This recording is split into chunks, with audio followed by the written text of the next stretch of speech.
On RN, I'm Cassie McCullough, and this is The List. Now, if you're easily offended, the US stand-up comic we're about to meet isn't your cup of tea. Doug Stanhope has appeared on Louis C.K.'s Emmy Award-winning show, Louis, and was the subject of an 8-page feature in British GQ under the headline, "Is This America's Most Depraved Man?"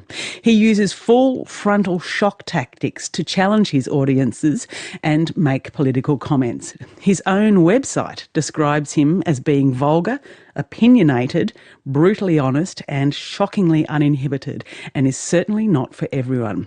He's touring Australia this month, and one afternoon this week I met Doug and his entourage at a grungy VIP lounge of a local pub, curious to see how long it would take before he offended me. A warning, some people will be offended by the following conversation.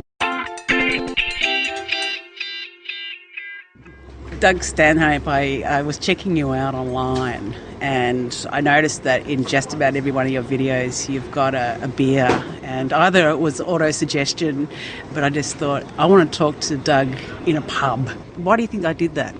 I think it's because you found a reason to get out and drink on the job. I think that's exactly why, but you probably knew it would be comfortable for both of us. You know, I think it's also partly because I was thinking this kind of stuff this guy's doing may not make me feel comfortable in a radio studio. In a pub, maybe I can cope with it.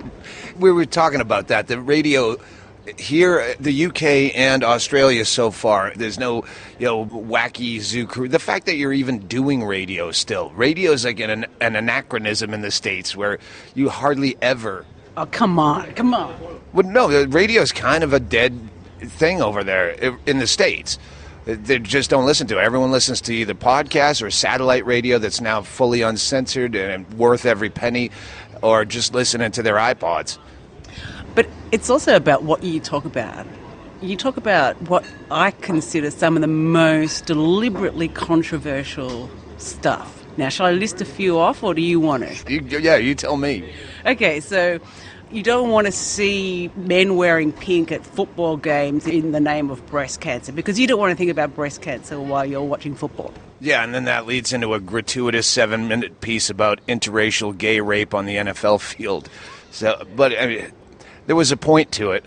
Okay, but then you're extremely anti-religious. You're very much in the atheist camp.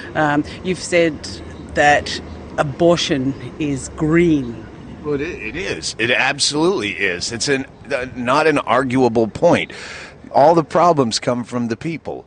Abortion is the greenest thing you can do. I forget the statistic, but how much trash one human being creates, the carbon footprint of just having one kid. You could not, in a lifetime, I'll be way greener than you just by not having a kid. Yeah, and you say you're not going to leave anything behind because you've got no kids, but you're going to return the earth like a rental car that you put a few bumps and dings in, and you don't really care. Right, and that's how I feel now. But I'm at peace with it to some extent. I'm not trying to change anything anymore. It's not going to happen. I watched also your routine about the death of a SeaWorld trainer. Yeah, and there were no holes barred in that. You really went for it, and I thought, how much have you thought about the family or her, or do you care, or is that at any cost with humour, is that okay? Yeah, absolutely. In fact, I did have a problem when I first did that, when it was fresh in the news.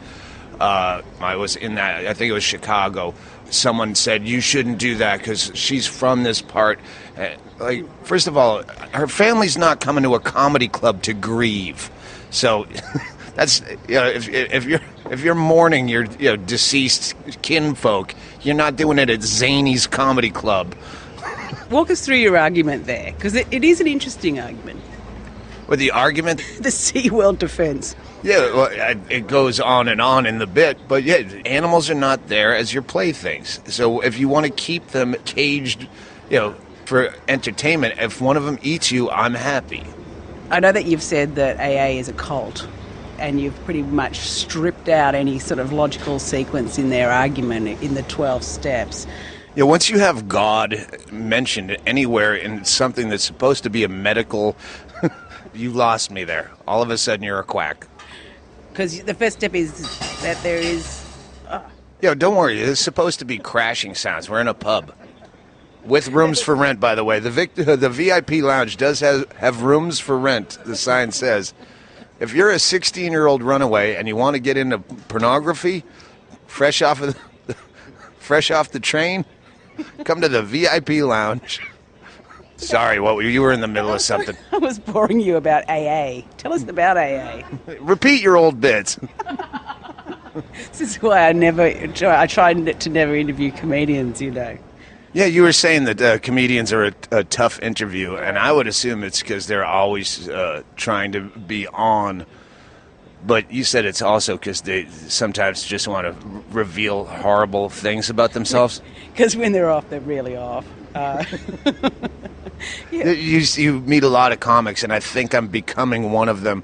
If you talk to them, you go, when did anyone ever tell you were funny? Like, what made you get into this business? Because you're the biggest dullard.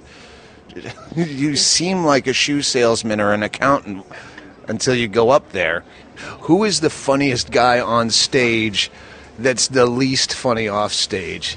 That is such a good question. I'm trying to think. This is something. We'll save this for a podcast. Write that down, Brian. Oh yeah, no, I was pretty drunk, but I did the ABC radio in Brisbane some afternoon thing, and I was really pie-eyed. And they said, "Oh, Dave Hughes is going to be on. He's the comedian." And I thought it was Steve Hughes when they said it. I love him. I go, Steve Hughes, and they go, no, Dave Hughes. And I go, I don't know.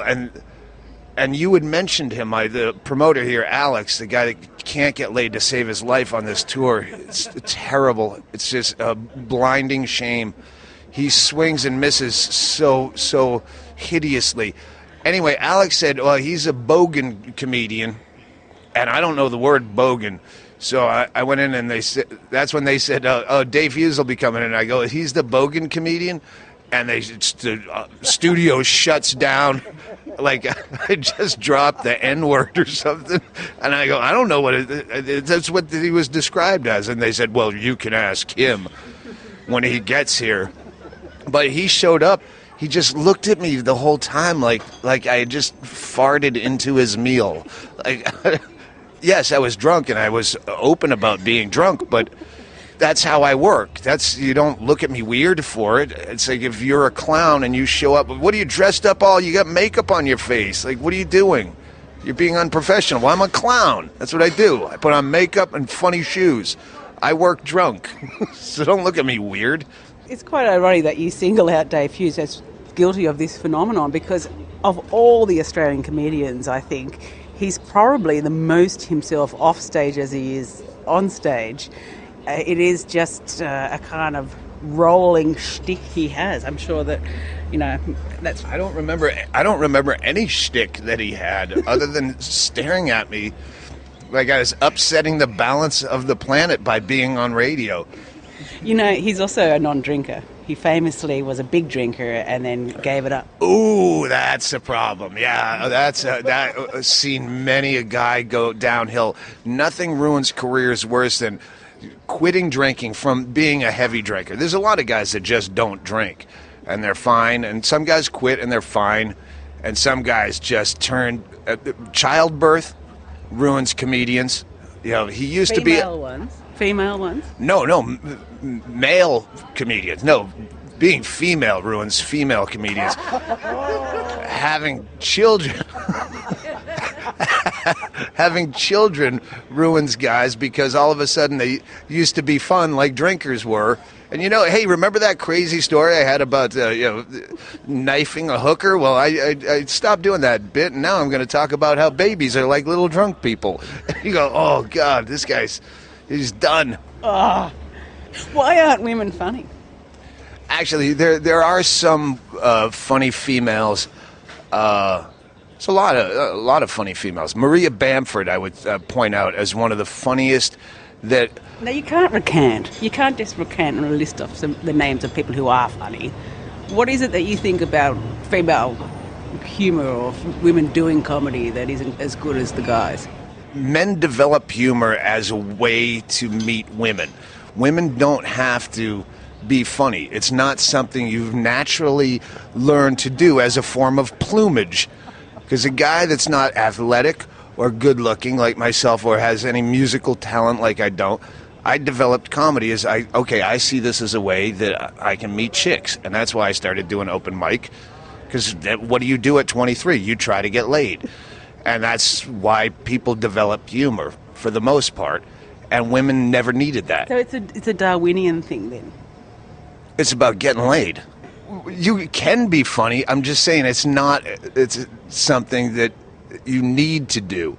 So occasionally you find funny women and you're happy that they're there, but they're usually lesbians. So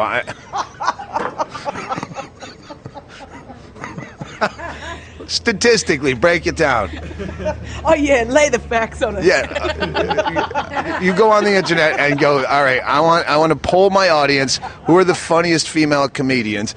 And you get your top 10, and then go through them. And I'll bet you right now, nickels to dimes, that 7 out of 10 are lesbians. I don't know why that is. Oh, God. Okay, that's where we needed to get. We needed to get to the point where you completely offended me, most of the Radio National listenership, and also a minority group. Brilliant. How did I offend them? I'm saying lesbians are funny. I'm saying, why do you take everything I say and spin it? Why, you think lesbians aren't funny? I don't think. I think I'm going to drop sponsorship on this show. It's been a great pleasure. Thank you very much. You're going to finish a drink with me, right? Well, there you go. Doug Stanhope, comedian and public nuisance, is touring Australia at the moment.